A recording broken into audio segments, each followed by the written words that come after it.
Tsara ve, miaramila ve.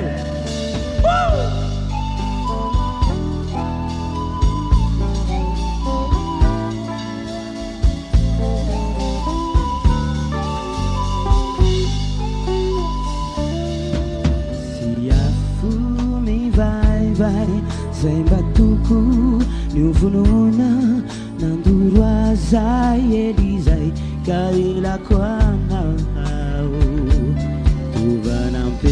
Anakirai bairiku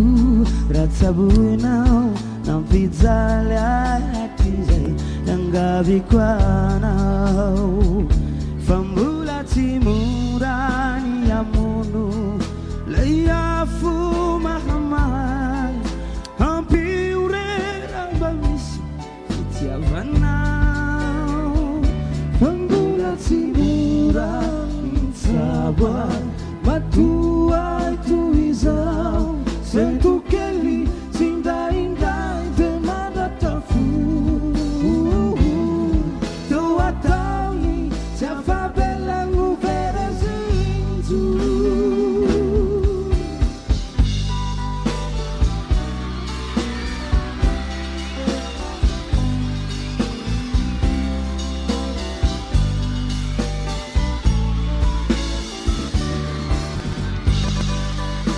Surprise Sara Mitsine.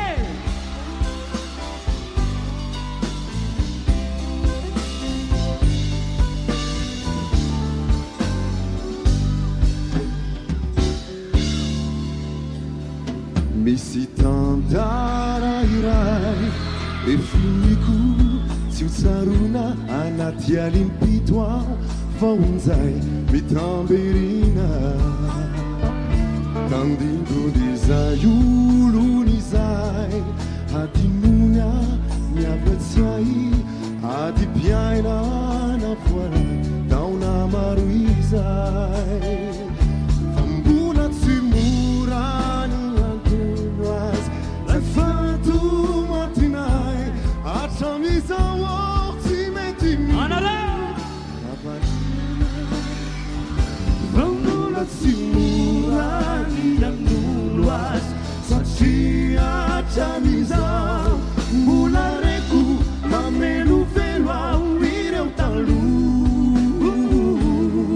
Mulin zafa Mielu elu facile tifu